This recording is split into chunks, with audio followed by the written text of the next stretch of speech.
Today start 10 o'clock. Let's people will join, no? Let's start.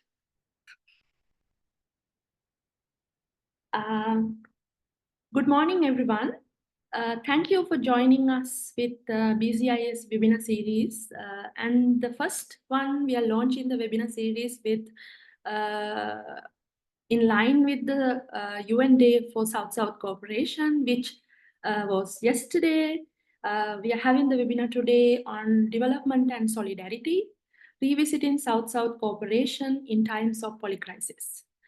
So I will first give a context why we have organized the panel the way we have organized it, and with a brief introduction to South-South cooperation, and we can set off with the webinar with the introductions to panelists afterwards. We are living in a world of overlapping emergencies: climate change, the disintegration of the global order, global pandemics, unprecedented scale of debt crisis, resurgence of right-wing authoritarianism, and an existential crisis posed by the climate change.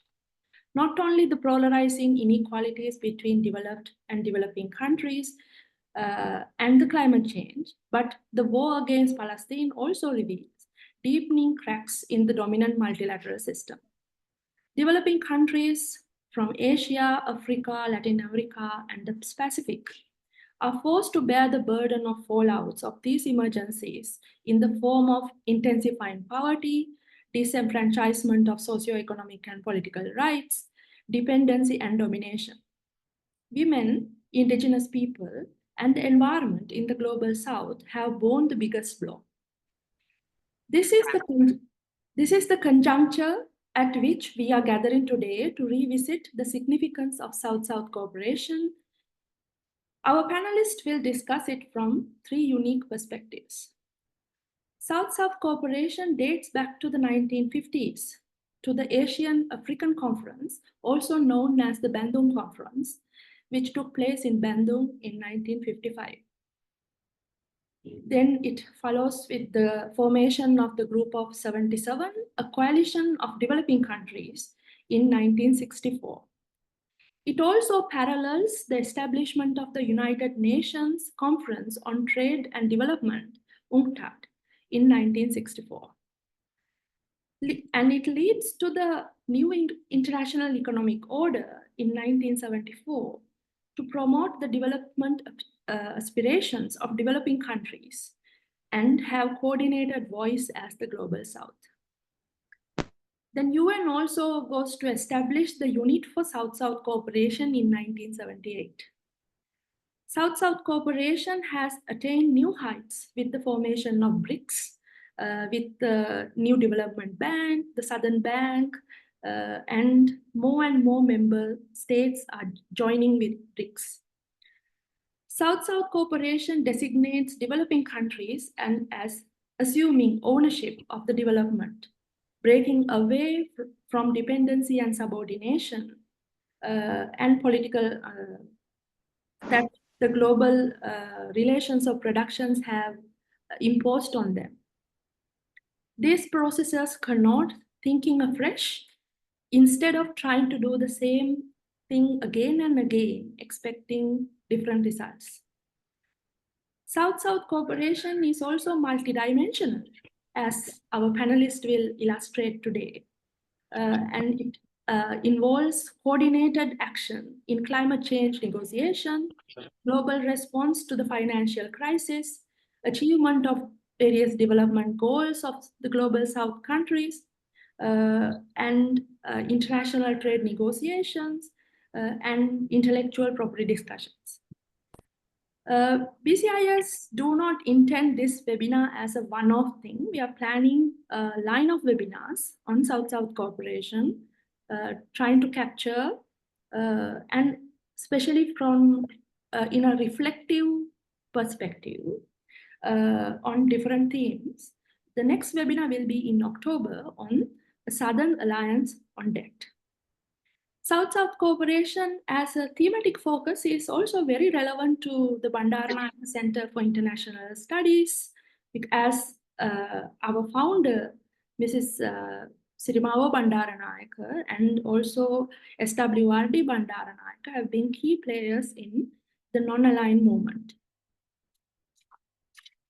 Without further ado, I will invite our panelists to the discussion. Let me introduce the three esteemed panelists.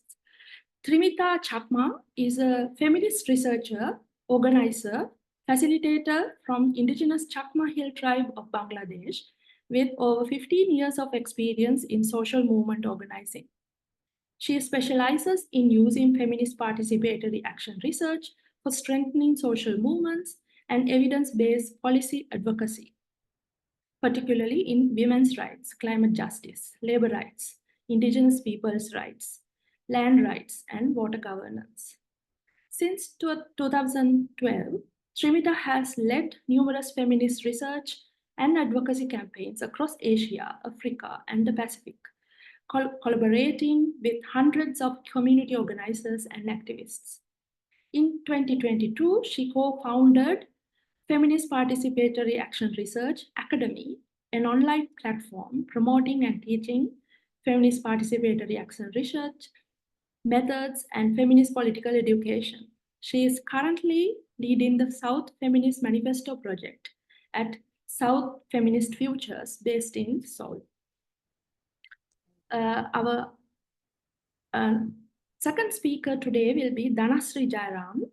Dr. Dhanasri Jairam is a senior assistant professor at the Department of Geopolitics and International Relations and co-coordinator for Center for Climate Studies at Manipal Academy of Higher Education, India.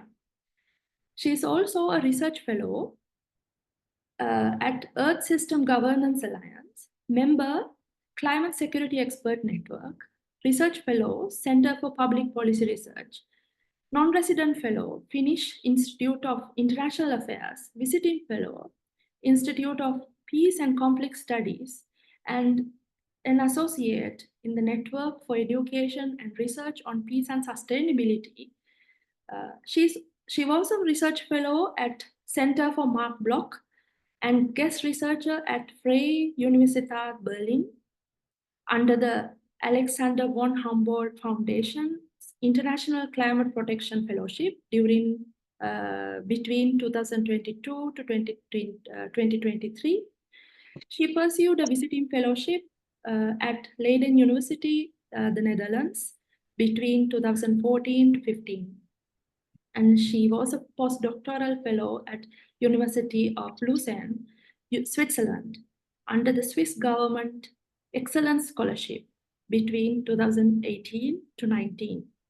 Dhanasri's areas of research include environmental and climate security, climate diplomacy, environmental geopolitics in Southern Asia, Indo-Pacific, and polar regions, gender and climate governance, geopolitical security implications of solar geoengineering. Our third speaker today will be Dr. Amrita Jash. She is an assistant professor at Department of Geopolitics and International Relations at Manipal Academy of Higher Education in Manipal in India. She holds a PhD in Chinese Studies from Jawaharlal Nehru University. She was a Pawate Fellow at University of Cambridge. Dr. Jash has authored China's Japan Policy, Learning from the Past, published by the Palgrave Macmillan in 2023. Also, the concept of active defense in China's military strategy, published by the Pentagon Press in 2021. Her research interests are China's foreign policy and security policy, People's Liberation Army, security and strategic issues in India's China and China-Japan relations, as well as the Indo-Pacific. So our discussion today will be in 3 rounds. I have prepared 3 questions to all panelists. Panelists will take rounds to answer these questions. We are planning to conclude this discussion in about 1 hour, so we'll have about 30 minutes for the question and answers. So if you have any questions as the panelists respond, please note them down. We will start gathering the questions later. So I will pose the first question. This is just to get an idea of what South-South cooperation means from where you are coming from, right? What are the experiences that demonstrate the potential of South-South cooperation in addressing climate change, advancing women's rights, social justice, climate justice, and tackling geopolitics? So I'll invite Trimita to go first. Hello, everyone, and thank you very much for inviting me to this webinar. So as a South feminist, I approach this discussion from a critical intersectional feminist perspective that centers the experiences of women, indigenous communities, and other marginalized groups in the South. This perspective recognizes the interlocking systems of oppression that shape the lives and the realities of grassroots movements and seeks to dismantle them. So that's the perspective. And before I jump into discussing the experience of South-South cooperation, I would like to unpack the framing of certain terms in the broader discourse of South-South cooperation and where we're coming from. So the global economic and political system, for in the discourse of the Southern feminist activism and movement, recognizes that it is fundamentally shaped by colonial and neo-colonial power structures established by global northern nations, which were predominantly led by white men. And the Bretton Woods institutions and the World Trade Organization perpetuate these unequal trade and financial relationships that benefit the global North at the expense of the global South. So this is the premise. I saw in the concept note a question about China and India rising from the South as potential hegemonies. But I think overemphasizing this only sometimes can serve to deflect the ongoing Western dominance. So we have to be careful. And we are also aware that US is very afraid of China because China is the only superpower that can challenge them. No other nations have been able to. So they do have a propaganda machine to delegitimize China's and vilify China's actions. So we have to be careful. Of course, they warrant scrutiny, and we do have an expert on China in the geopolitics in this panel. So I'm very curious to learn more. But we also have to be very careful that we don't fit into the US propaganda. So South feminists also firmly reject the dominant concept of development. So I just want to also put that up front. State-centric, market-oriented, and growth-obsessed development model that is rejected. I think it's quite widely rejected now.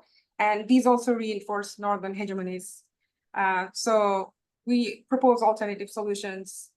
So I think the United Nations-driven South-South cooperation framework is quite fixated on the state-to-state cooperation. And I think it is not the perfect model because the state machinery in the global South is often co-opted and also coerced by global power structures that adopt neoliberal policies. And we have seen our elite people from these groups in alignment with the Northern hegemonies. And hence we have seen rising authoritarianism. So that it doesn't work if that's the case, if they have already been co-opted. So therefore, the framing is that a truly transformative South-South cooperation needs to be rooted in anti-colonial struggles and people-to-people solidarity among diverse grassroots movements across the global South. And that's the only way we can challenge the neo-colonial, I'm going to call it a cult of privatization, primitive accumulation and commodification of life. So with this framing, I would like to answer the first question. What are the experiences that demonstrate the potential of this South-South cooperation in addressing the multiple crises we face today? So when you say crisis, what's being discussed in the in the South feminist futures, we are having a lot of discussions about it. Actually, a couple of weeks ago, we had a series of dialogues over Zoom, and we had over 1,000 people registering, and with hundreds of people coming that identify as global South feminists, and discussed similar topics. But the priorities are, the climate catastrophe. We discussed imperialist militarism and occupation, particularly seeing genocide in Gaza, attacks on women's rights, and going backward toward gender equality. All the progress we have been making since the Beijing Platform for Action, also we're seeing rolling back, where obviously the indigenous groups and other rural communities have been fighting extractivist development projects that they see as a part of the hegemony for them, erosion of labor rights, and contractualization and informalization of labor, and also criminalization of trade union activism, and also gutting public services through austerity. So these are the trends that directly affect these movements. And the transformative potential lies in the capacity to challenge the roots of all of these problems, which we place in the Northern hegemony and the neo-colonial world order as we see it. And I guess we will come to the rising Southern hegemonies later on. But I just want to say there have been a lot of work driven by grassroots and social movements, indigenous communities, feminist activists that confront these neo-colonial hegemonies. And they're confronting at the same time trying to reimagine development as we know it, and create some alternative solutions through a decolonial lens. So I'll just give some examples, conscious of my time limit. So first set of examples would be resisting and confronting. And actually, at this point, if you talk to the feminists that are going through the resistance itself, many feel like they're in survival mode. There is no space to create anything when you are in a survival mode. So one example is the coalition of global South networks that worked at on the TRIPS waiver campaign at the World Trade Organization, and campaigned quite heavily actually during the pandemic, that partially waived the intellectual property rights for COVID-19 vaccines. And we've seen really heartbreaking effect of that, hoarding vaccines produced in the global South by global Northern countries, and scores of people dying in India. So I think this kind of global South coalition movement was important in at least partially waiving that intellectual property rights and giving us access to vaccine. So this is in the sector of health. And the pharmaceutical industry, challenging the pharmaceutical industry's monopoly on life-saving medicines. Another one is on debt trap. So Jubilee South sustains campaigns, which is also transnational, led to debt cancellations worth over 100 billion for heavily indebted poor countries, which is the debt trap by Northern countries to control their domestic policies. And I think maybe later on we will see what China is doing a similar thing to, especially in Sri Lanka, interesting case. And other examples include the Financial Transparency Coalition, advocating for policies to combat illicit financial flows and tax avoidance. So this happens through, the corporations stealing our money, making money and not paying tax in their country, just hiding it in another global South location, and draining resources from global South countries and so on. So that's also another front. In the labor rights area, Asia for Floor Wage Alliance, also it's a transnational solidarity campaign. They have fought to increase wages for garment workers in several Asian countries. And I know that Bangladesh is one, I'm from there, and Sri Lanka used to be one of the countries that used to produce the garments for northern countries. So this challenges the race to the bottom model in the global supply chain, and this is another way of maintaining the hegemony. So these are some resistance strategies, I would say. And then in terms of reimagining development through a decolonial eco-feminist lens, I draw a lot of inspiration from our South African comrades, La Via Campesinas, farmer-to-farmer agroecology schools have trained over 40,000 farmers in sustainable practices, starting food sovereignty against industrial agriculture. So it's basically, now we don't produce our food, or if we produce our food, it goes somewhere else before it gets to us. So it's about food sovereignty and challenging agro-business monopolies. Slum or shack dwellers international has also improved living conditions of urban poor groups and demonstrating that you can do a bottom-up alternative to top-down urban development. It doesn't always have to come from the rest. I only have two more. Intercontinental network for promotion of social solidarity economy. It facilitates growth of solidarity economy, which is an alternative to the capitalist economic model, and creates worker-owned cooperatives, which is not a for-profit, profit-maximizing business model. So that's another. And last but not least is indigenous and community conserved areas consortium. They support indigenous communities in securing autonomy, and especially around indigenous self-determination and protecting their ancestral lands and directly challenging extractive development agendas. And they have recovered around 300 million hectares of land. So I think these are the potential that we are seeing. And I will pass the floor back to you, Amelie, with that. Thank you, Trimita. I would like to also flag, as you correctly pointed out, we need to be very guarded when we receive narratives produced by the West, and especially with American interests. So this claim about Chinese debt trap in Sri Lanka, it's also a myth like that. Sri Lanka went to a default not because of Chinese loans, it's because of the commercial borrowings from commercial capital based in London and New York. Right. So without further discussion, I will invite Dhanasree to bring in the climate justice perspective.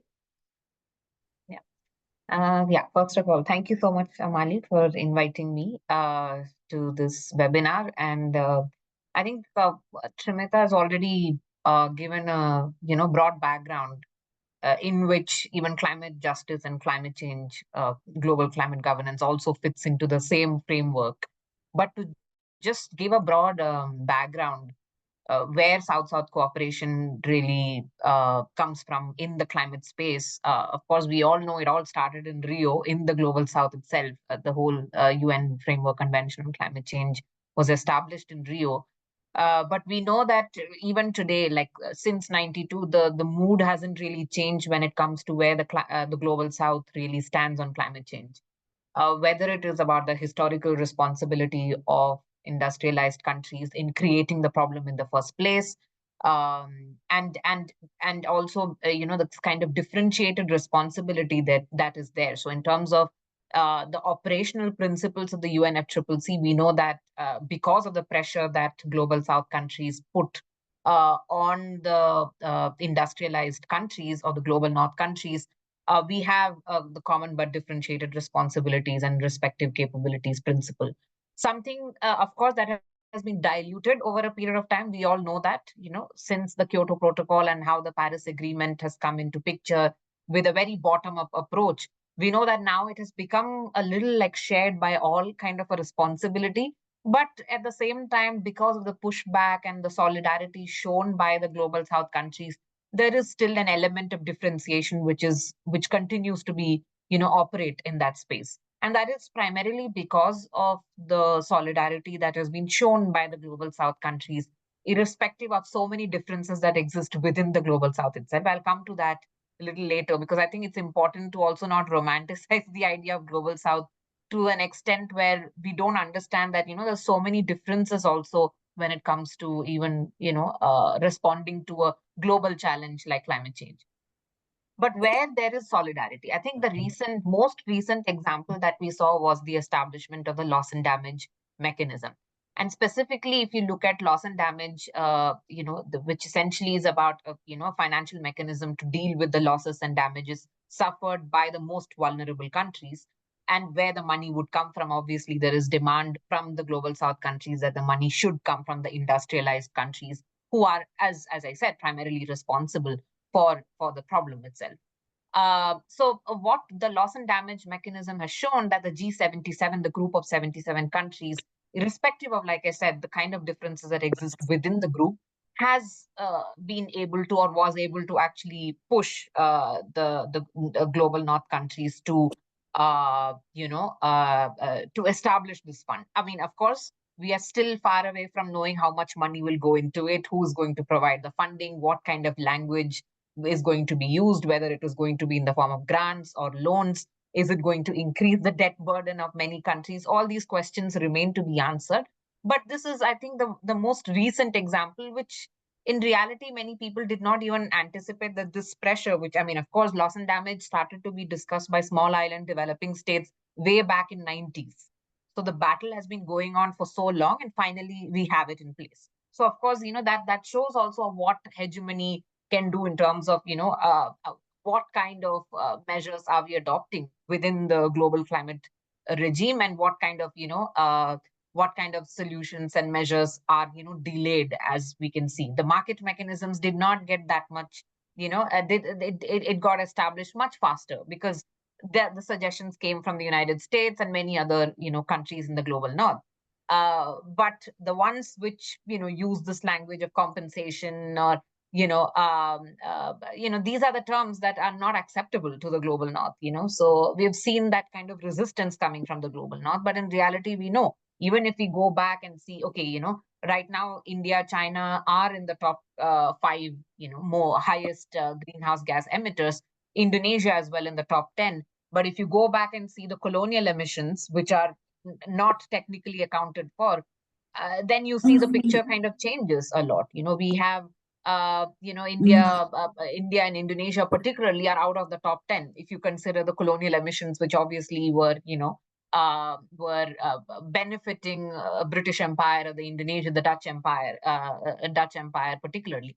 So I think that context is the contextualization of climate change becomes extremely important for the global south, the countries of the global south. And that is also reflecting, for instance, in how there is also demand for reforming the multilateral system, demand for also, reforming the existing financial mechanisms and institutions, because climate finance is a big question mark.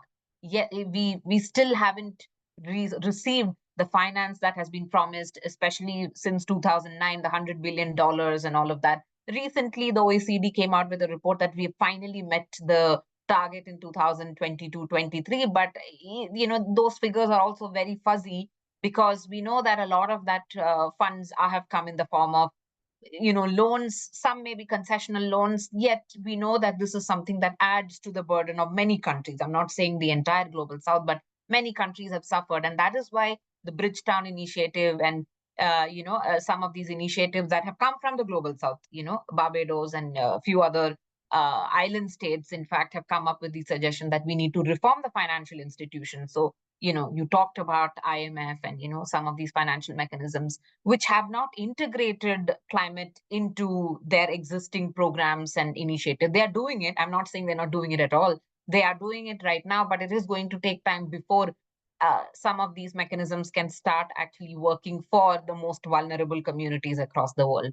So that sort of reflects where we stand with respect to South-South cooperation in the climate negotiations. But also we know there is cooperation through, like, IBSA, for instance, India, Brazil, South Africa Forum. We also know there are other such forums. BRICS may not work so much on climate-related questions. It's more of economic and trade issues. But there are many other forums where countries from the global south are cooperating on technology, on also mobilizing finance. I'll come to that maybe later.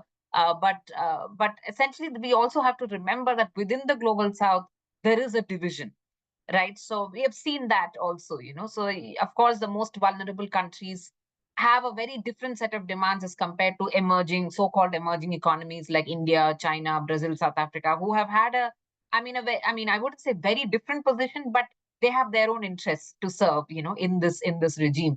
Then you also have, like, the Arab countries who, do you some of them, of course, not all of them, some of them, do you still consider them part of the global south, considering their per capita income and also their, oil-based economies and high emissions and all those things. So there are these questions of how these differences can also be, worked around for a more cohesive sort of approach from the global south. So, I mean, I'll stop there. Maybe, we can reflect on some of these questions as we move forward. Thank you. Thank you, Dhanasri. I think now I will invite Amrita to reflect. I invited her here because she is like a China expert.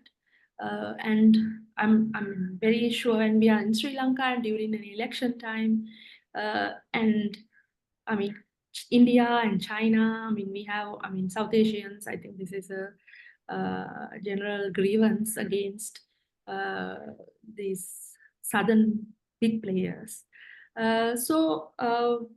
And we might at times even term them, of course, we will distinguish them from the US and the Western imperialistic powers. And of course, China and India are not the imperialist as we understand from like our experiences with the US or the West in European powers.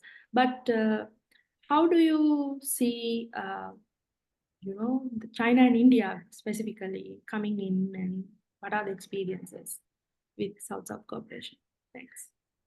Thank you very much, Amali and BCIS, for having me. And it's indeed a pleasure to speak on South-South cooperation. Just to give a disclaimer, I'm no expert. I'm still learning and trying to grapple with the China factor, which looms so large in every discourse that we interact in. Now, just to begin with, I start from where Dhanasri left, like she highlighted the differences. And that's where, we need to figure in, especially with geopolitics, South-South cooperation has become like a geopolitical force. And I would like to contextualize it from the very coinage. The term, when it came into being, was coined in 1969 by American political activist Carl Oglesby, and where he used it to describe a group of countries that were being exploited politically and economically by the global north. So being an American, he ideated that. He looked at it, the exploitation factor, which we come across in core periphery debate, all the satellite states. Many, names have been attached to it. As Amali, going back to Amali's initial statement and remarks, where she said that it was the Bandung Conference that set the precedent about South-South cooperation, in terms of non-alignment. This was one of the biggest movements where the countries who were private colonized took that stand of not joining any bloc, which itself is commendable. Until today, we see the remnants of it. So, it is, at least in case of India, it is one of the core pillars of our foreign policy. And we harp on it and we emphasize on being strategic or practicing strategic autonomy based on. So there's a lineage, though today we say that we are now multi-aligned. So that's also a dimension that gets added. Now, when I have to picture it in terms of geopolitics, it becomes, having one common voice becomes very tricky because we cannot have one format framework in tackling geopolitical issues. And I emphasize on three aspects. Firstly, interests are different, power is different, and capabilities are different. So all on these three aspects, how can we have one straitjacketed solution for the problems which are, so difficult in their origin to tackling, it's a big, broad spectrum. So global south in this matrix gets caught up in the crossfire of geopolitical tensions between major powers, and historically we have seen that it is the have-nots or the world, especially Asia, Africa, Latin America, and the Pacific, who have been caught in this great power rivalry. And the outcomes are that, they are negatively affected by this rivalry, or today we talk about strategic competition, for instance, US and China. US and China having a trade war impacts every other country. So can we have a singular voice, because it's us against the other? It's always that debate that comes in. And I was going through one of the readers by Noor Dados and Raven Cornell in 2012, and they very aptly have put out that the use of the term global south marks a shift from a central focus on development or cultural difference, let's say, toward today, as we speak, on emphasizing on geopolitical relations of power. So South-South cooperation, therefore, the way it has emerged, or how do we see it, especially if I have to put India and China into perspective, I can draw from few experiences. Firstly, the recent one being being COVID-19 experience. And there we see a stark difference between the haves and the have-nots. And here I put India and China in the have-nots, given the developing world perspective. While China has upgraded itself, it belongs to the developed world, but still it likes to call it as a developing country.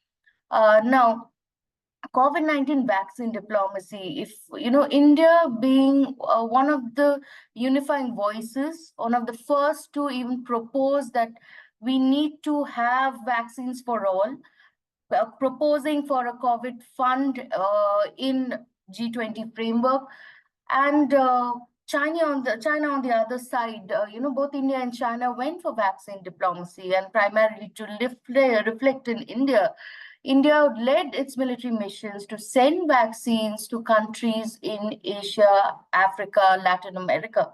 However, countries like US thought of putting their self-interest first, as America first approach. So there is a dichotomy here. The haves cater to their interests. It is the have-not. That's what we need to take into consideration. The global south, where India and China specifically in COVID, their experiences of them reaching out to the developing world is an example. So it's a plus, it's a plus point that we see. The second aspect that I would reflect on is the infrastructure development and connectivity, though there is much talked about, or talks on China-led Belt and Road Initiative. But keeping debt trap aside, the BRI has been one of the let's say an alternative model of growth and development, and specifically to to cater to that demand of infrastructure needs in Africa and Asia. So it contributed similarly to India's Act East policy, or India's contribution in terms of various projects that it is involved in, like for that instance, the Kaladan multimodal transit transport project. We see a competition between India and China operating, but at the end of the day, we also see a larger goal. If I have to map out a larger perspective, their contributions do matter, and it is helping in uplifting this, the countries which are already starved of resources and several other constraints. The third aspect would be negotiations and advocacy. G77, of course, a coalition of the group of 134 countries who are who represent the voice of the global South, and where both India and China are party to it. Today, we call it a China plus G77, again, given its elevation and status, but still, both these countries are voicing the concerns of the global South. If you talk about, as again, drawing from Dana's approach that, climate justice, it was China and India, while we might not like to see eye to eye in our own, issues of the border, but we had a unison voice when we are talking at international platforms, especially when it comes to climate, because both experience that, and both have a colonial past to share. And once they're developing, there is similar constraints that is posed from the first world. And of course, BRICS, which has developed as an alternative framework. Many see it as an alternative model to the existing West-led institutions, financial institutions especially, because BRICS has brought in inclusivity to the approach and has emerged as a powerful bloc. We can, to quantify it, we can see it through the expansion in terms of BRICS. Today, more and more countries are wanting to be part of BRICS, and apart from that, AIIB, getting loans is easier from AIIB. And as we speak, the BRICS summit has been taking place in Russia. So there is a common voice, there is a coherence in terms of, how do we see our own development based on our needs and interests. So it has emerged as a voice from this part of the world. And to put all these three factors in one frame, I see that one thing that looms large is that the countering Western influence. As to draw from India's, foreign minister's statement, he said, we are not anti-West, but we are having our own, ideas and visions, which needs to be, which doesn't have to be complied to the Western model or Western thought process. So I think so in this way, we have over time graduated in our vision, and in this and this is in global south, I'm seeing that India and China are coming forward because they have the potential to actually raise the voice or bring that voice to that international platform, because most countries are not part of the major international platform, but these two powers have. But again, the question comes, will we see a similar kind of hegemony that we have seen in the past? I'll address it later as we progress. So I'll keep it to that, and I look forward to your questions, answers. Thank you. Thank you, Amrita. I think all three of you provided a very, I think, broad picture of and micro picture as well through various local initiatives and from social movements perspective, climate justice, and how India and China have also come together, transcending various differences they might have. So I go to the second question I have prepared. What are the challenges faced by climate advocates, feminists, and small states in the global south in advancing effective and productive changes in multilateral rules and institutions through South-South cooperation? Yes. Am I going first? Yes. Yeah. So many, when you ask about challenges, it just is a Pandora's box. I'll try to keep it short. I think the fundamental challenge is that there is this dominant capitalist model of development that we need to come out of. So whether it's promoted by northern powers or I think southern ones, it is unsustainable, unequal, and destructive to the people and planet, period, right?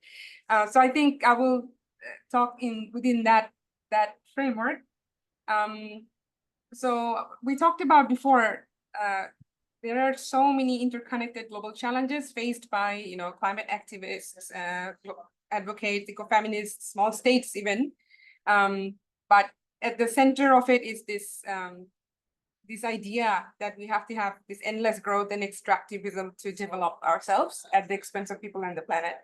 So as long as we don't challenge this, it doesn't matter whether it's China, it's West, it's India, it doesn't matter. At the receiving end, it's the same group of people receiving same kind of oppression.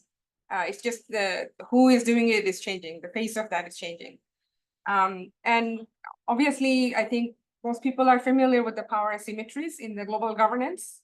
And in the institutions like the UN Security Council has been a major failure, which is dominated by a few powerful nations from the global north mostly. And this concentration, centralization of power makes it very difficult for small states and marginalized groups to be heard, to move that into action. And I think, at least in the activist space, in the feminist activist space, there is quite a gloom sentiment at the moment. Is very difficult to move past because of the ongoing genocide and UN's failure to prevent Israel's genocide in Palestine, and it is backed by the imperialist powers, and it is very northern dominated, and US, Germany, France, UK, and Also tied to the arms trade, right? How much? So if you look into it's all economic. It goes back to the economic, and the hegemony is economic. So we have to understand that, and it's very complex. And I think when we expect, let's say we are advocating with our governments in the global south, and we are fighting for a particular policy that will have direct impact on a certain group. But many global south governments are constrained by their dependence on aid, trade, investment from their so-called former colonizers. So this becomes like a vicious cycle and a trap. It's very difficult, even if they have willingness. It's a trap they cannot escape. So it really challenges their ability to challenge the status quo in multilateral negotiations. And the debt burden is a what can I say? It's a tool to sort of push for austerity measures that prioritize foreign investment over social welfare, environmental protection. So all this is tied to climate justice and everything else. So I think this reproduction of capital is logic, and seeing this as a model of being a successful nation, individual is a problem. And I think this is the main challenge. If we can really get that out of our head somehow in our governance, that would, I think, shift something fundamentally. And of course, not to mention the multinational corporations shaping global trade and investment rules and mechanisms, so from, let's say, the indigenous groups that we work with, most of them will say it's the extractivist. The main problem is extractivism. There are corporations, huge corporations coming, using the land or their water sources, and they will be like, oh, we're doing renewable energy project, we're saving the planet, right? But at the end of it, it doesn't matter to the community whether, their livelihoods and sources of food and everything, their existence is eroded, whether it's due to coal, gas, or some solar power project or some battery that we need for renewable. It doesn't matter to them, right? So from that perspective, it doesn't help. And of course, not to mention the investor-state dispute settlement, that mechanism that's been sitting there, it's incredibly difficult to challenge multinational corporations when we fight those oppressive systems. And we want to, I think that makes it very difficult for both the people's movements and also our governments when they want to align with us.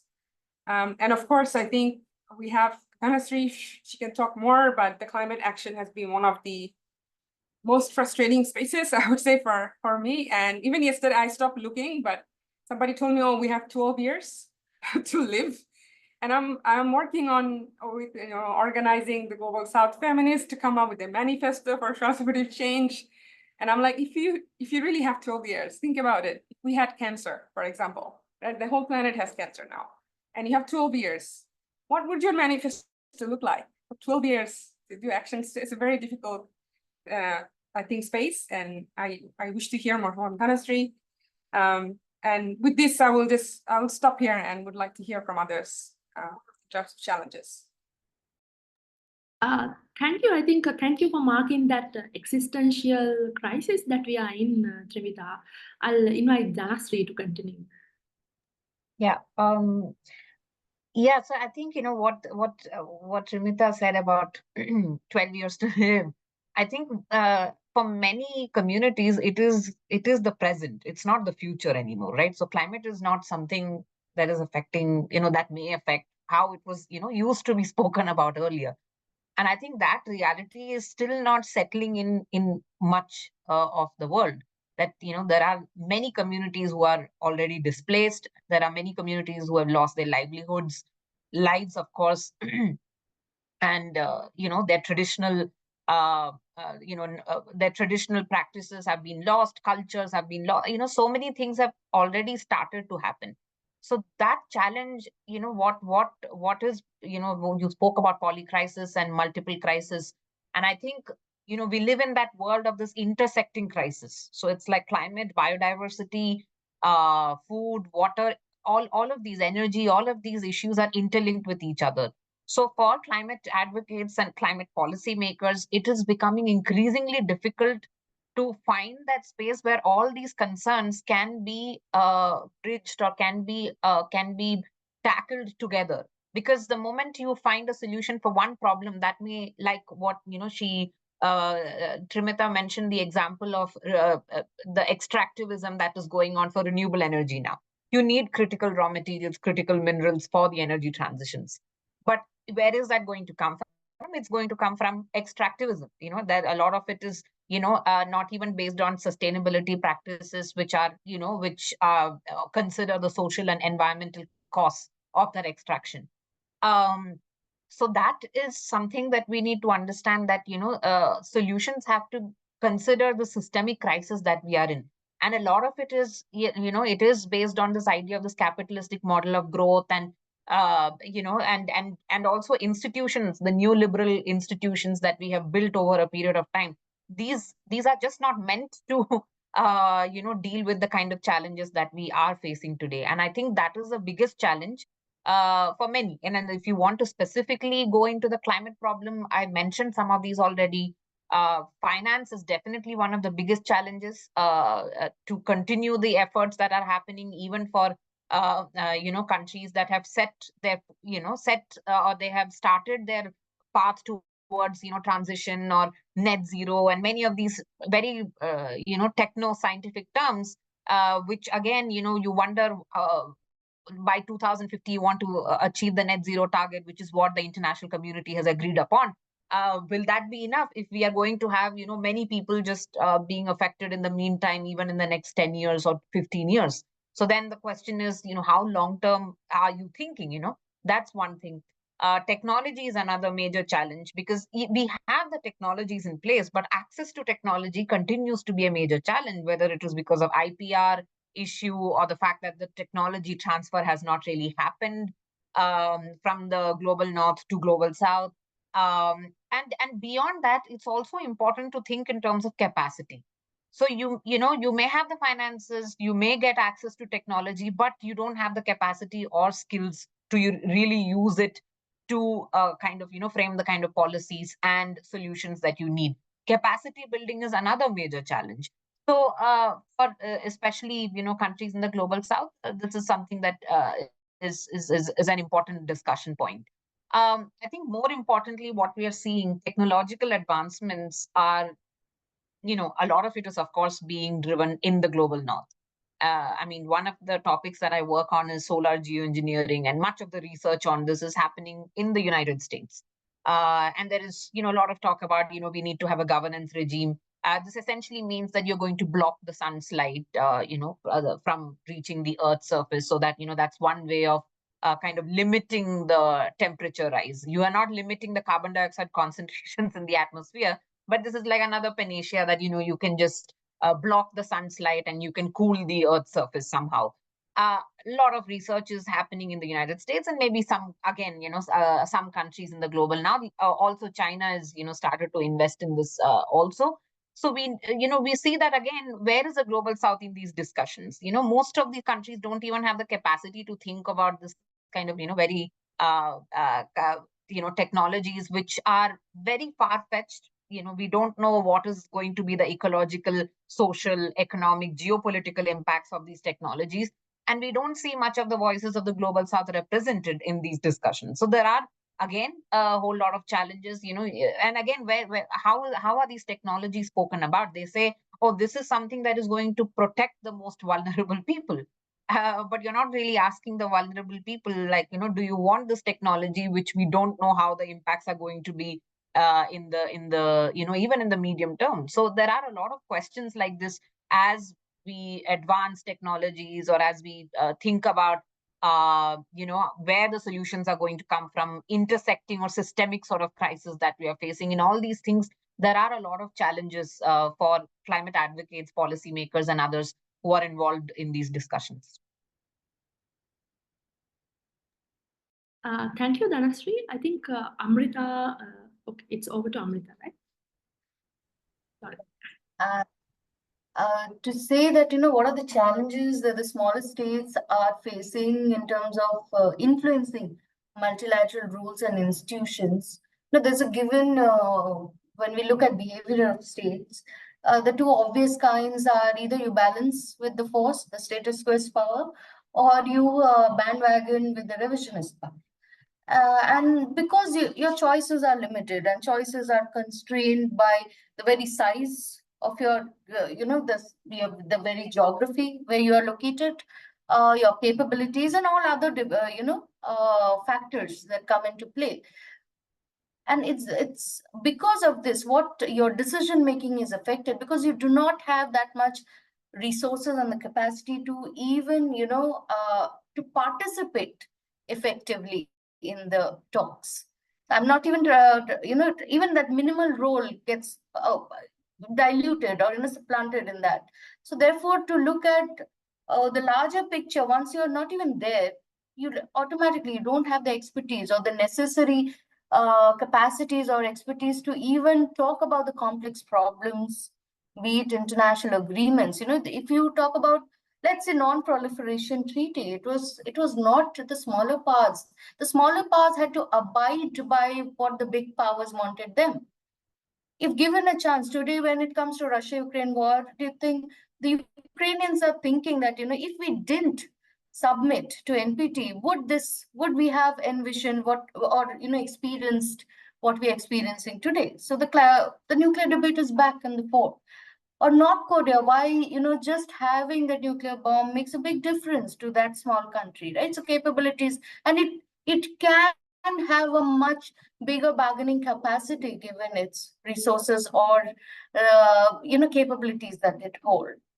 Now, going back to the behavior, based on either we join with the forces or against the forces, it is decided by a fragmented interest and division. So automatically it creates a fissure in the setup itself, because we have divergent goals, and as we say, every state has to protect its interest.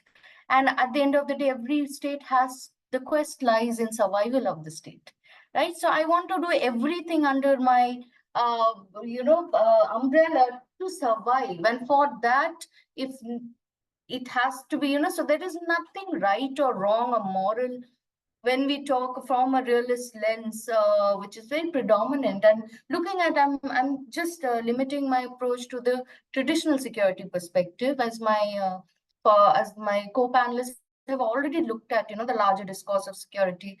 So I'm just narrowing it down to that because at the end of the day, the traditional security, even when we are talking about climate, the power game really, looms large in the discourse. Why can't you even we see a global common problem to be a global common? Why does it have to be fragmented, even that only the big powers have solutions? Why don't we even reach out that even smaller countries have better, solutions to even, especially when we talk about sustainable goals and all. Smaller countries actually have better solutions to it because they have survived all these years out of the clutches of the big power. Now, the dependence, it is the dependency, which is economically dependent, this capitalist model, and the self-sufficiency is never, let's say, you only become self-sufficient once you attain that power. So how can we even expect a smaller power to even going with the self-sufficient, because the courts will be cut, or the political influence will always be to, arm twist them, because everyone wants to maximize their power. Everyone wants to maximize the security. So on this aspect, now based on this, what we see, the smaller powers, they miss out on even being visible. Leave aside influence. I don't even, appear in the normal vision of the states.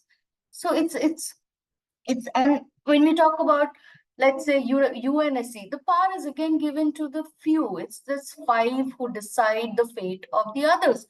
The 5 who is deciding the fate of the global south, let's say. So how are we, even trying to, so the challenge is umpteen. It starts only with the challenge. To have a voice, to have a problem sorted, it's a challenge in itself. So therefore, coordination and implementation becomes a larger, bigger barrier in this discourse. So, I just to bring out on those aspects, I would like to add further in the third question that you have posed.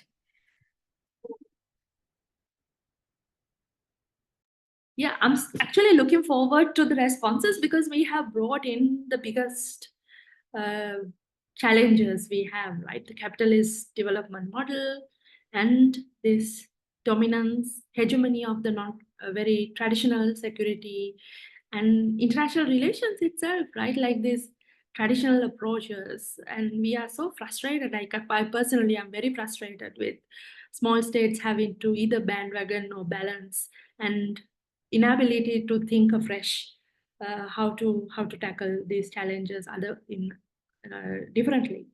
So that leads to the third question. We are kind of stretching the time. I like to do that. Amrita knows we were classmates at one point. Anyway, so the third question is, how do we transcend these limitations so that South-South cooperation does not reproduce hegemony and domination of powerful states or interest of the capital? I'll go with the usual order with Trimita. I've been trying to think about this question, but I don't have the answers.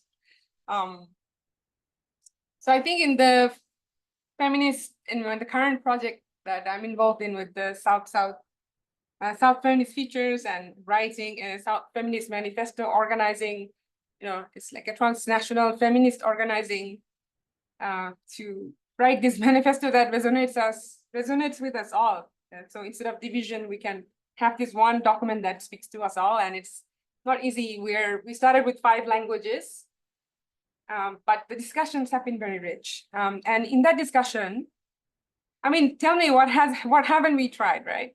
So I think in those discussions, we're losing faith in the UN. People are feeling like, oh my God, we are wasting time and our resources engaging in these processes. Even to fly there, visa, all of this, is it even worth our time, our investment? If we have, think about it, if we have 12 years left, is that how we want to spend our organizing time?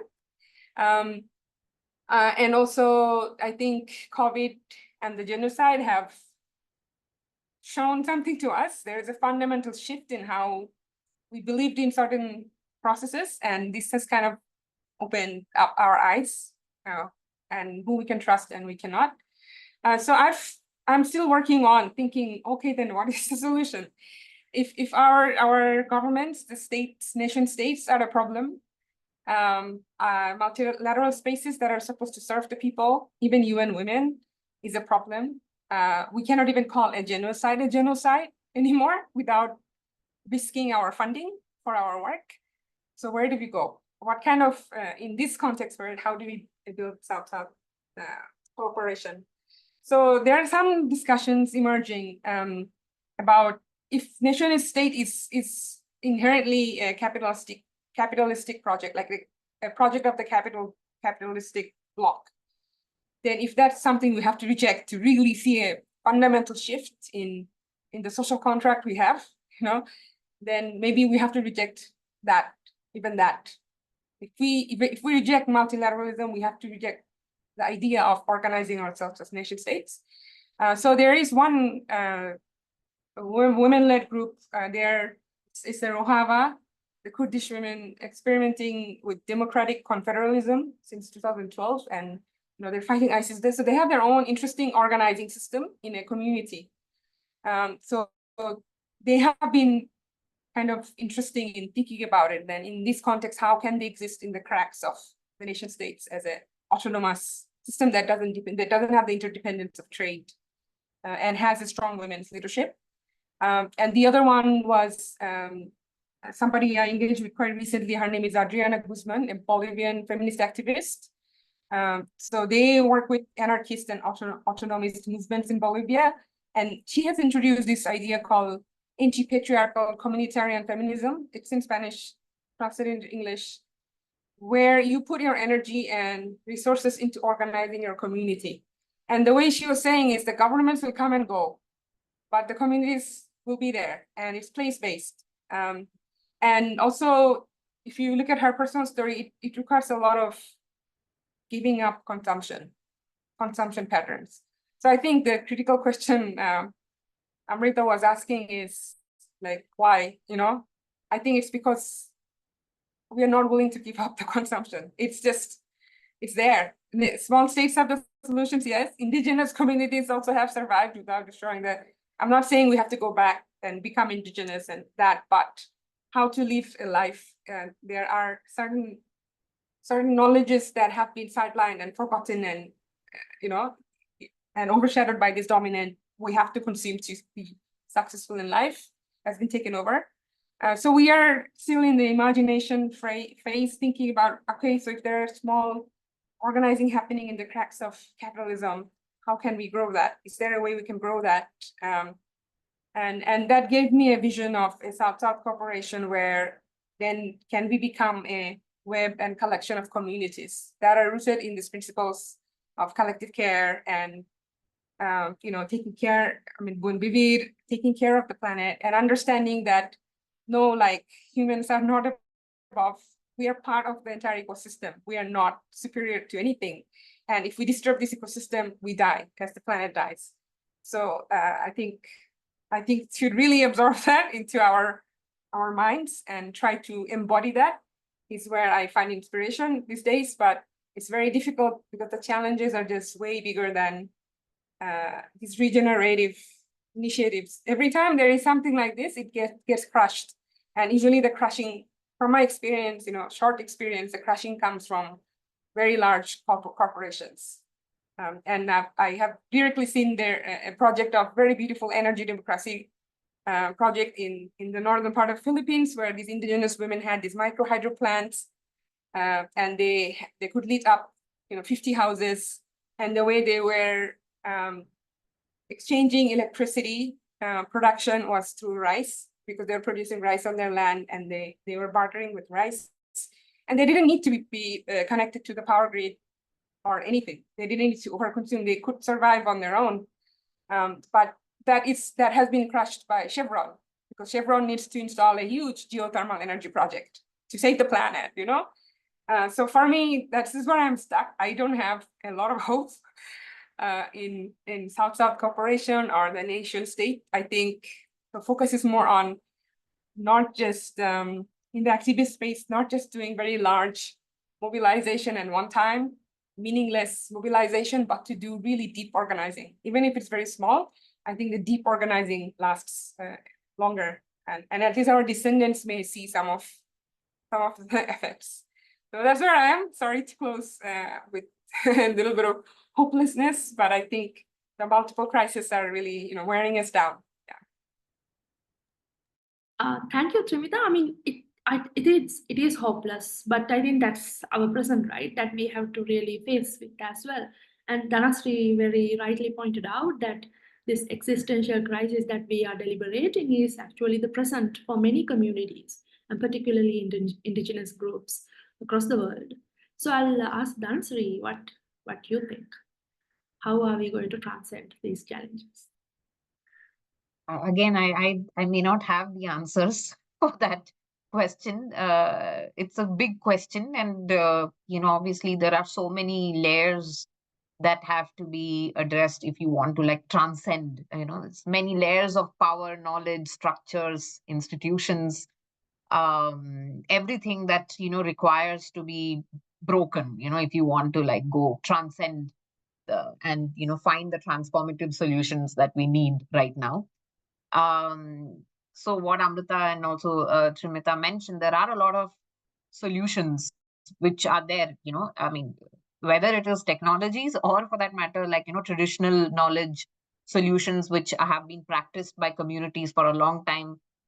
But again, we have to be a little cautious, because these solutions, the traditional solutions that have been there for a long time, may not be able to match up to the kind of changes that are happening in the ecosystems, or the the land use change that is happening with deforestation, or climate change. So you may not be able to cope with these changes with the traditional solutions that have worked for a long time.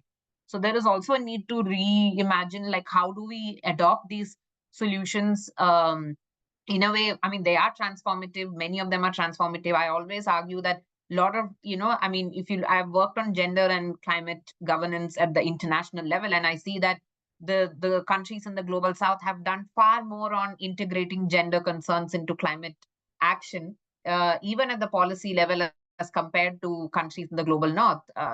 So and that is because of this intersecting, sort of how these issues of development and many other issues are interlinked with climate change. So that has happened because of the understanding that has existed for a long time.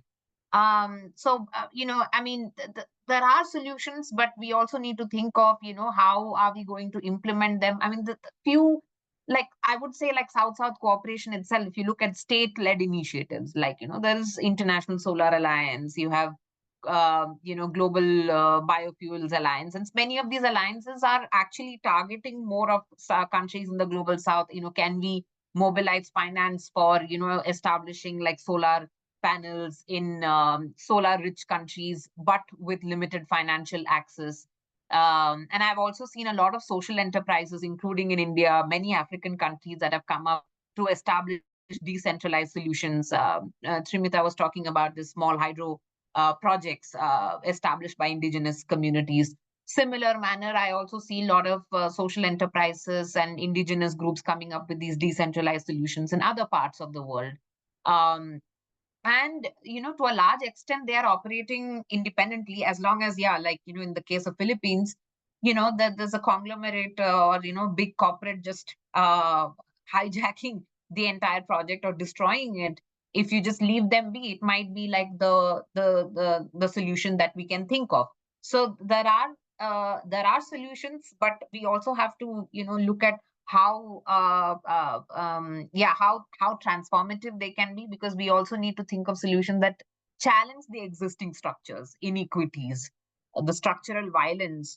Forget about, there's a lot of conflict which is ongoing. We know what is happening in Afghanistan and many post-conflict societies like Yemen. I mean, it's ongoing conflict, right? So protracted conflict which is happening in many parts of the world.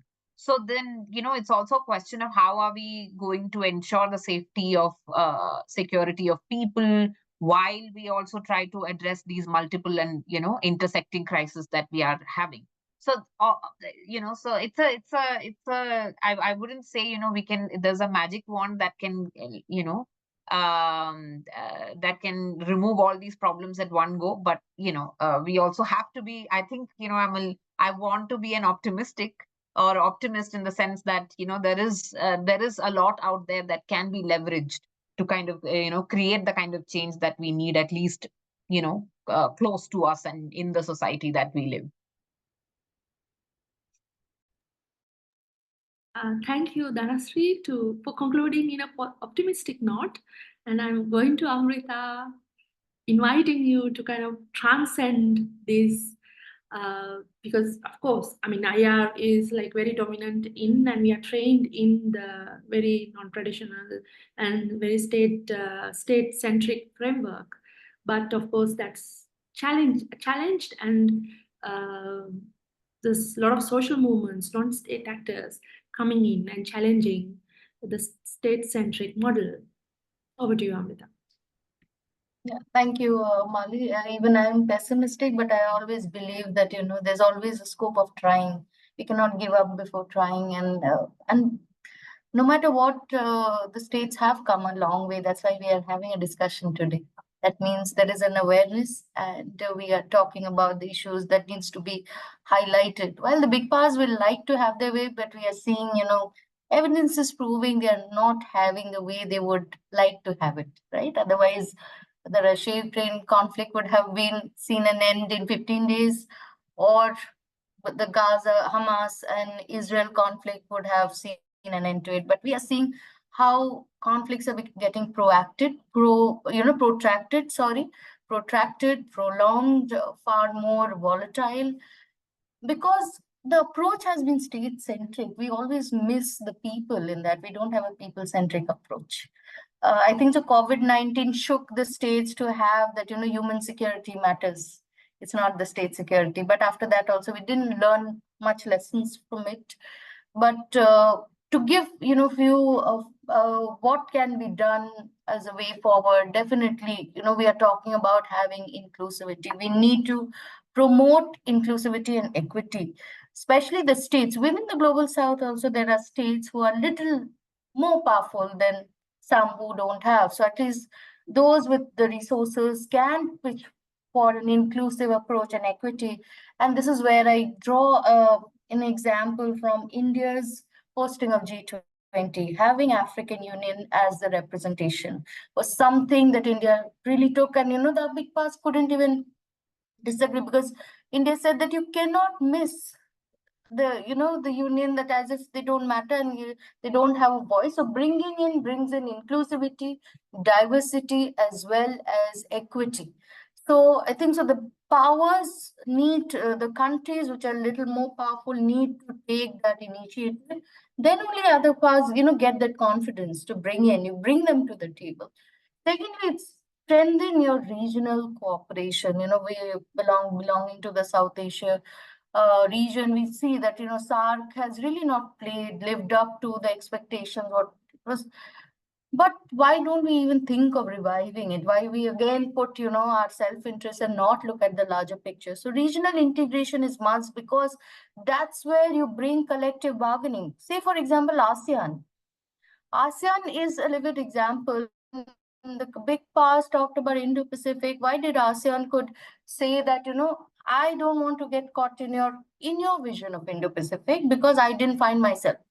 So Indo-Pacific states had to, in their vision, had to add ASEAN centrality. That is the power of a bloc, a regional integration, which has been the successful model, started from the economy perspective, but now we are seeing security. Everyone wants ASEAN. You cannot talk without ASEAN. So collective bargaining, because it matters. We need to go beyond the zero sum and add the non-zero sum in our bargaining with that. And if we operate as a club, let's say global, of course, one country and so many countries will make a big difference when we'll have a unison voice. Then diversify our economic relationships. We don't have to be so dependent only on the global north. We have to diversify by taking chances from the global south countries as well. Smaller transactions, that did not be big, but at least fair trade practices.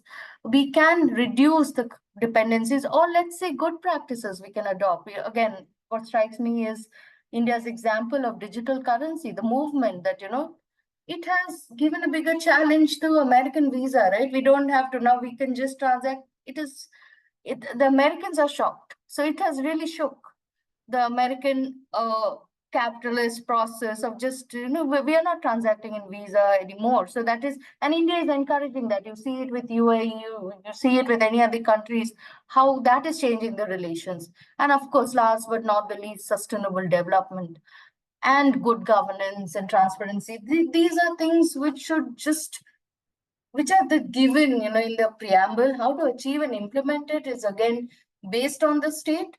So in that,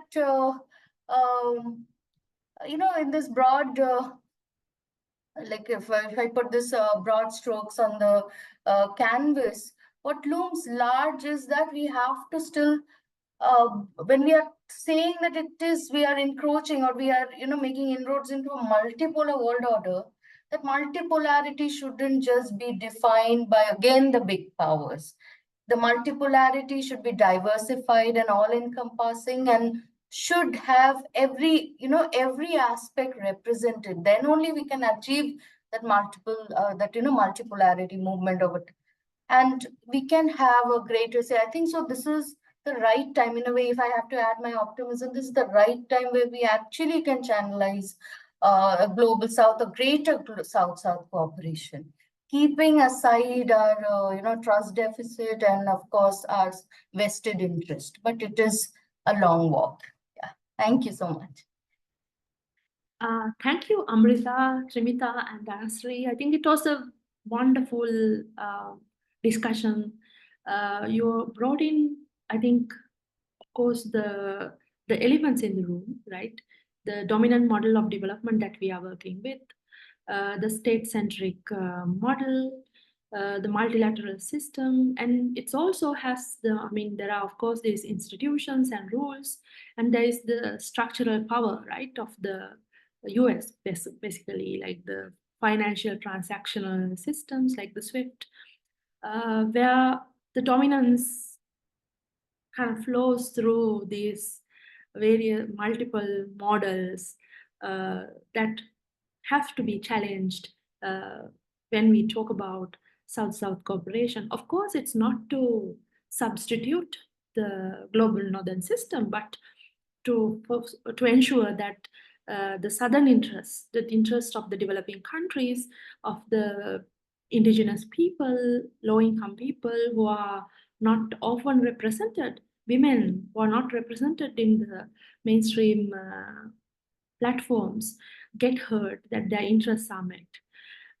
So I think we have come to a conclusion of our formal discussion, and I would like to open up the floor for questions.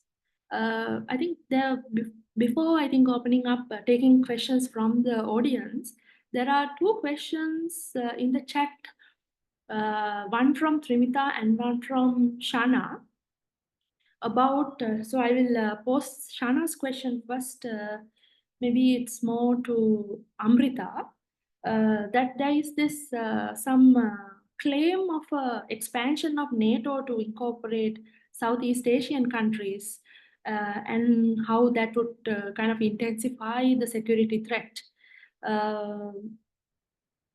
I haven't heard myself about it, but Amrita, do you have anything to say?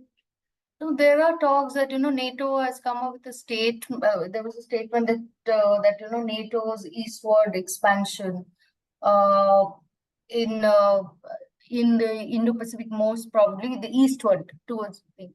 So it's not because Philippines, it was mainly related to Philippines, given the China role, but it is not still vetted or established. So I would restrict my comments because there's no proof to it, because NATO itself is now embroiled in a bigger conflict of Russia-Ukraine.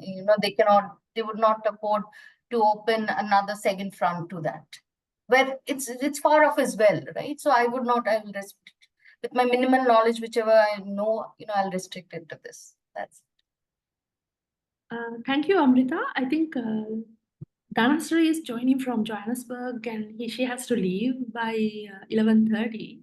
So if you have any questions to Dhanasri, please go ahead.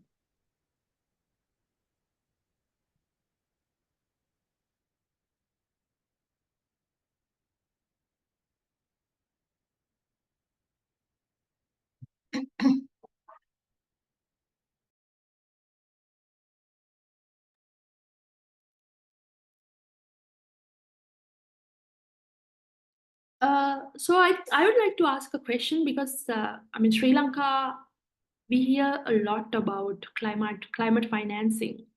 Recently, I saw even ADB is going to divert bulk of their funds to climate financing. Can you speak more to it? Because I think there is this general reception that climate financing can be the solution. Because for a debt-ridden country like Sri Lanka, I think these are very attractive avenues as well, at least to the government. Can you speak more to climate financing and what it really means? No, so the obviously, this is one of the solutions. We need investments for implementing climate projects. I mean, right now it's a little skewed because most of the investments are for mitigation, that is emissions reduction projects, and not so much for adaptation, coping with the effects of climate change itself. And that is one of the problems for the countries in the global south, which are already suffering the brunt of the effects of climate change already, and they need more financing for adaptation.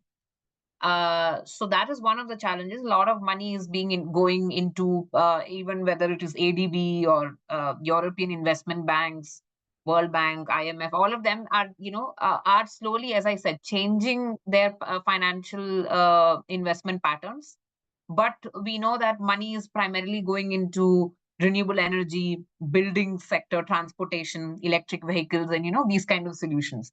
But we know that many countries who are not even contributing much to climate change in terms of, you look at their emissions, it's less than 1%, 0.5%, or even lesser. So what's the, I mean, I'm not saying electric vehicles are bad for them, but what do they need to prioritize at this stage? Emissions reduction or adaptation? Do they need to invest more in adaptation, which is something that is affecting agricultural sector, or other sectors, or for that matter, disaster prone regions. So I think that is a big challenge, for finance, where the money is going, what kind of money is coming. Is it loans? Is it grants? Again, global South countries have consistently demanded for grants, because that is where fairness lies, instead of doling out loans, even if it is at concessional rates. So the nature of finance is a problem. There is, of course, other forms of climate finance, because we are also talking about whether the money will come from public sources, private sources. If the money, we know by now, I think all countries are understood that money is not going to come from public sources. So to expect global North countries to provide $100 billion from public sources, it's impossible. That is not going to happen. So now everyone's saying, let's focus on private sources. But have the private sources also been able to, live up to those expectations? Not really. Hardly, a small percent of money has come from private sources as well. So there's a huge gap. So we need billions and trillions of dollars for climate solutions, and very less money out of that has been actually been presented. That's a challenge. There are other factors also. There's payment for ecosystem services. Are we going to ensure that communities that are responsible for protecting the ecosystems, are they going to be paid? Some countries are also talking about, Sri Lanka, I think, is also talking about like debt for nature swaps. And, I think some of the countries in Latin America have been speaking about it as well. There are all these, initiatives, or you can say some suggestions that have come. But market mechanisms under the Paris Agreement have still not been implemented yet. Article 6 is still being negotiated. So we have to wait and see how some of the other climate finance mechanisms like RED Plus, which is meant for the forest sector, and some of these will actually start working. And, how will it actually, because we have seen how some of the offset mechanisms have shown that they are highly corrupt, and, some of them are not actually leading to emissions reduction. It's just a lot of greenwashing that corporate sector is doing. So, it's a market mechanisms and climate finance are that way very much interlinked. And we have to wait and see how, whether the market mechanisms would remain transparent, accountable, all these questions are not yet answered. Yeah. Thank you, Dhanasri. There's a question which can be answered to everybody, and including Dhanasri, Shakshana's question. What actions are necessary to ensure that South-South cooperation development projects respect human rights, labor rights, and environmental justice across all participating nations? Would you like to respond to the environmental justice part? So again, I see that there is a greater movement towards due diligence principles. I see that, EU has come up with guidelines on this. Some other countries have also come up with guidelines on environmental justice and all those things. But in practice, we also see a lot of violation of environmental laws, including we have seen it in India, we have seen in, a majority of countries, how these laws are actually, they are there, but they're also being violated. They're also being diluted, what kind of, environmental and social justice, they go hand in hand. So there is no way you can ensure environmental justice without also considering the, communities that are going to be affected by a certain infrastructure project. We are, especially global South countries, think about these issues in terms of socio-environmentalism, right? So it's something that is interconnected. So we are not like separating the environment from the human. So I think that is, there can be greater emphasis on due diligence and how much you can strengthen them. But having guidelines and laws and principles will not be enough. It's also about enforcement, and which is again a big question mark. We've seen that, it's not, we are also, I think, at the international level, there has been a talk about introducing ecocide. We talked a lot about genocide, but what about ecocide and the kind of destruction that is being done to the ecosystems, and how that is, that should be also considered within the, the sort of criminal, the ICC code. But that hasn't really taken off much either. There are a few countries that are supporting it, but of course there's going to be a lot of pushback against it from not just states but corporate sector, and many others who would not want any sort of accountability on this issue. So yeah. Thank you, Dhanasri. Thank you so much for joining at such a short notice.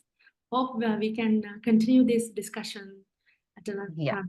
Yeah, I'm sorry I have to leave because I have to go for a conference now. But thank you so much for having me, and yeah, nice to again. I mean, Amrita anyway, I work with her, so I see her every day. But nice to also have this interaction with Trimita and you. Thank you. Yeah. So you can jot down your questions in the chat or post it yourself. There is another question actually. So Trimita's question to Amrita, if you want to respond about de-dollarization. That's also happening and intensified with especially what's happening with Ukraine and to Russia actually. Russia at the hands of Ukraine war. Yes, there is, some kind of impetus on de-dollarization, but it's like the thought is there, the intent is also there, but to act on it it will take time. It cannot be, just an immediate effect. But that's where we are seeing BRICS BRICS can be one of the models where we are seeing that de-dollarization, the emphasis on de-dollarization is coming up, or how countries, especially countries like India or China, are wanting to trade in their own currency, and which is getting accepted with other states as well in the bilateral ties, that they are wanting to now encourage trade in their local currencies and not be dependent on dollars. So it is a very country specific approach that we are seeing as of now, rather than a universal movement per se. So again, to that, I hope I can throw some light on your query.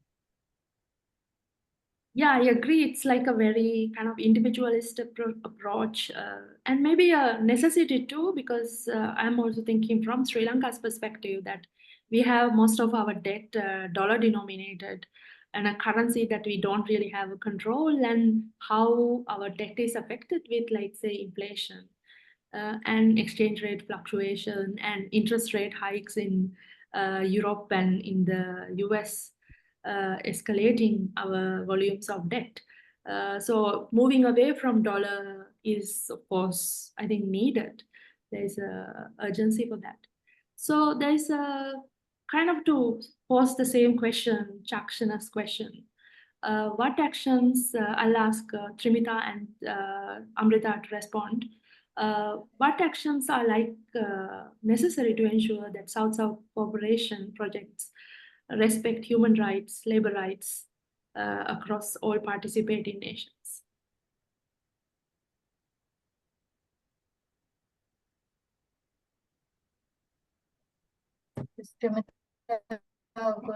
Yeah, Trimita, audio.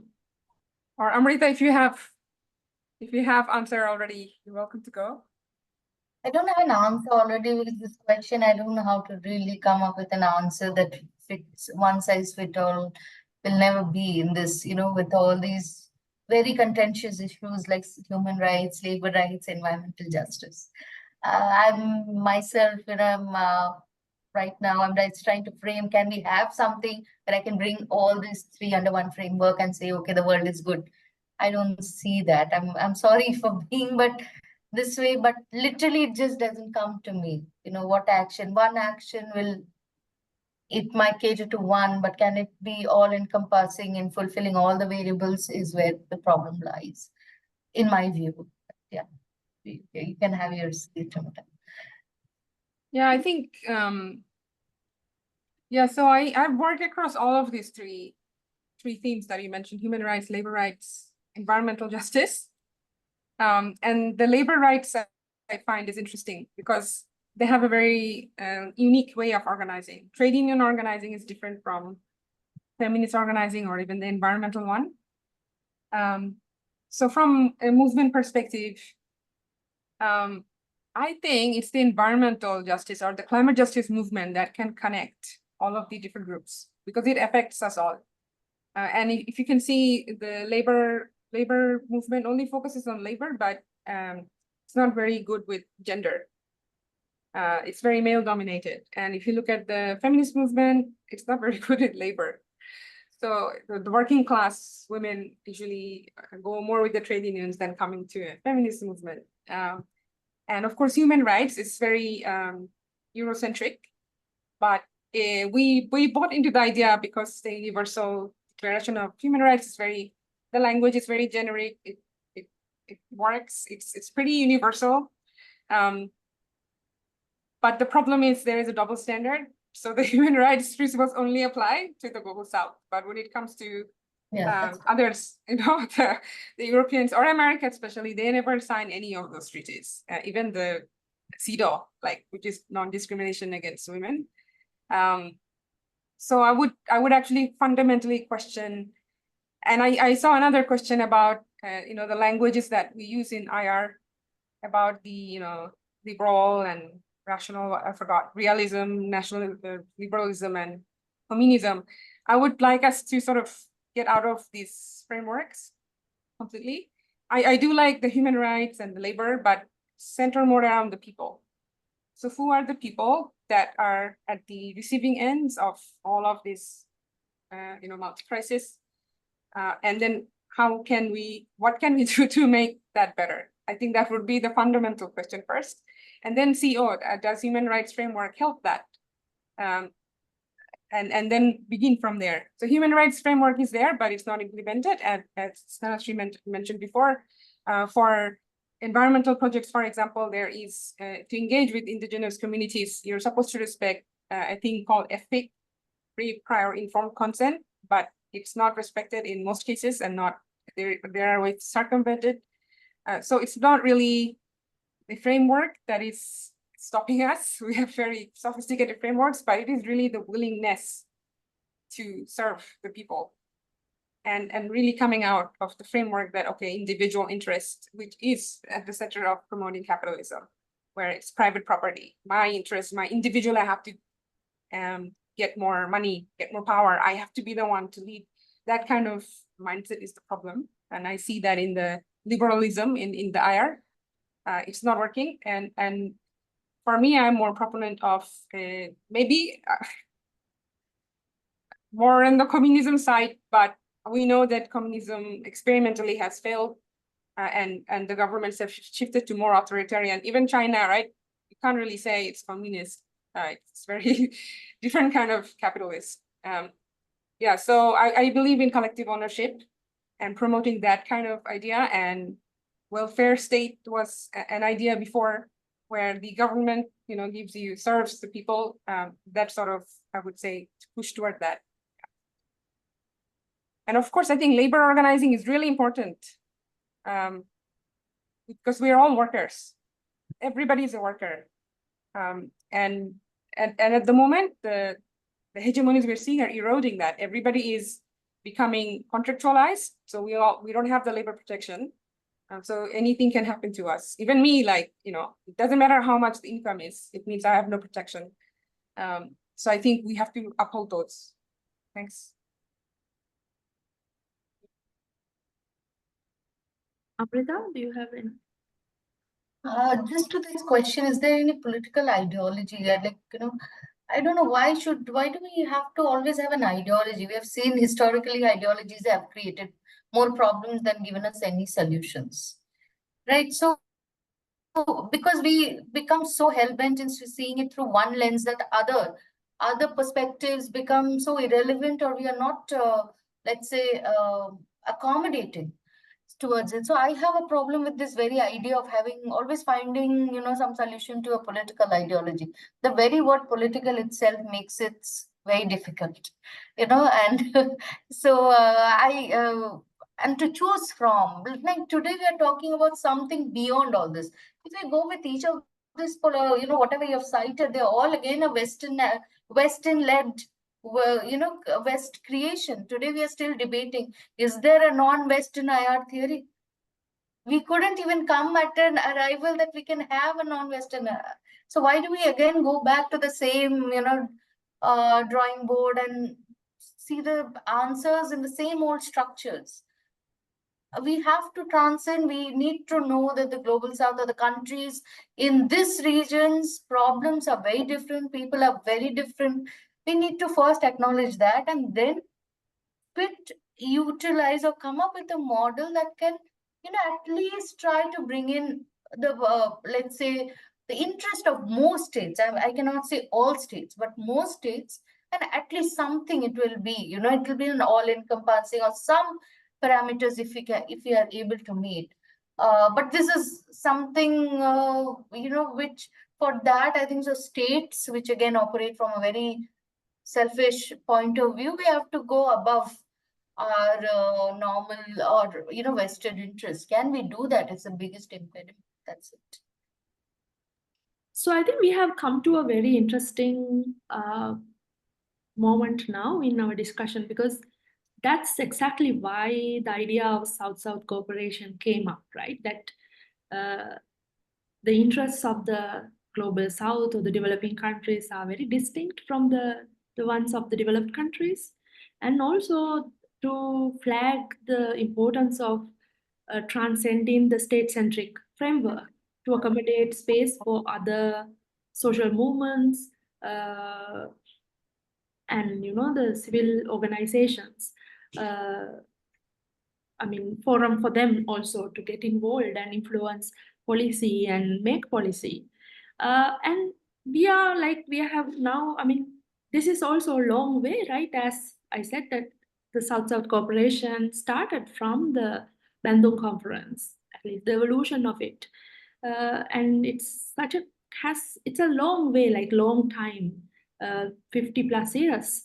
But we are still thinking about the limitation that these very Western-centric frameworks that we are all coming from, except Trimita maybe, that we are trained in international relations and so very guilty of imposing and perpetuating these very limited conceptual frameworks like realism, liberalism, and even limiting the thinking imagination of future, like the younger generations, because we are coming as educators.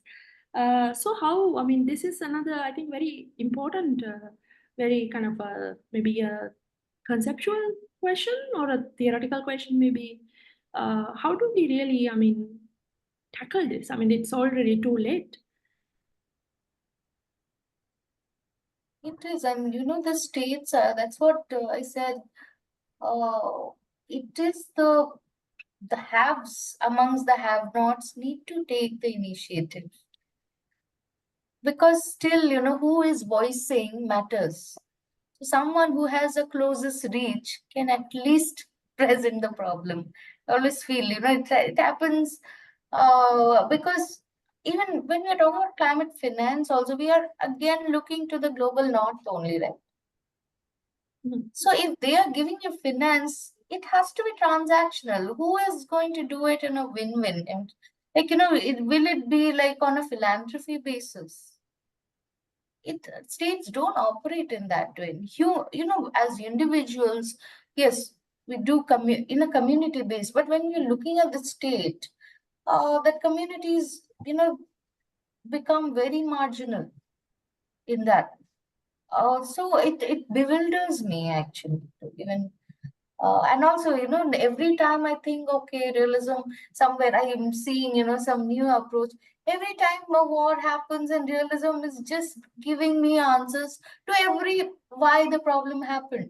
And I'm questioning myself, why am I not able to find an answer to this problem in some other theory?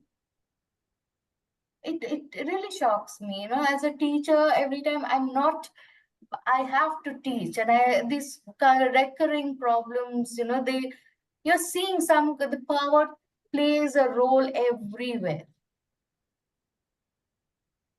Right? So I think it's like, I'll keep it to that. Yes. Yeah, me too, guilty. Sumita? No, I don't think it's about that. We have to study everything. And that knowledge can inform us the limitations of that. So obviously maybe these 3 things are in the textbook, but obvious people like you are meant to update that textbook. And I think we have to create these alternative learning spaces. And that was, I mean, when we engage with the movements, and we were hosting the South Feminist Manifesto Global South Manifesto Week, and we had over 1,000 people registering like very quickly and hundreds engaging. And one thing that came through is they were very grateful for the space to be able to talk about things, because it's not there. It's not in the classroom. It's not in their workplace. It's not in the NGO, even movements. People are constantly afraid to speak and censored. So this was a space where they were like, oh, we can actually speak our minds. So I think we do have to create some independent South-South platforms, media platforms, to counter these dominant narratives. And I think the media platform is a huge weakness, especially in our region. There is no independent left-wing media left, actually.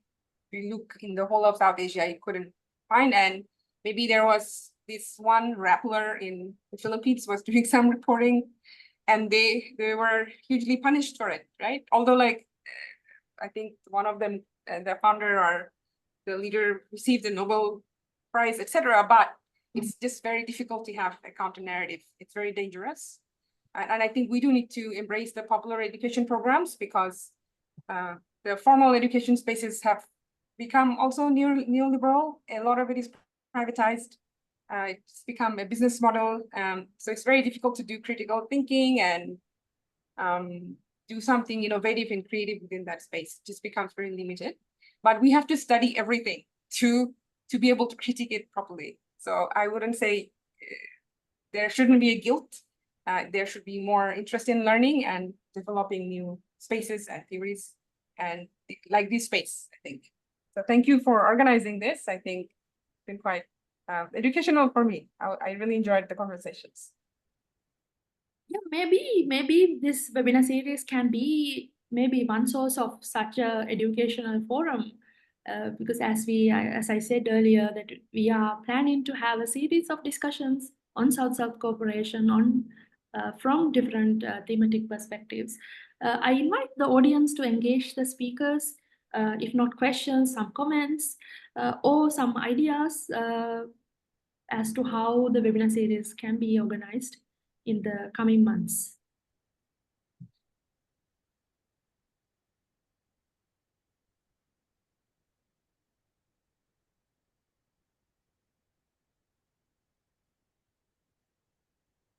Yes, I think we can organize one in the BCIS auditorium in the coming months.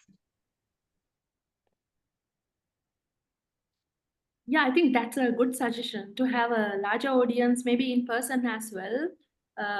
So we'll have kind of a hybrid session. That's a good idea.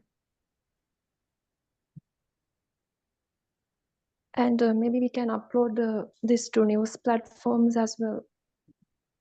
We are going to upload, because we are recording this, and we will upload it into our YouTube channel.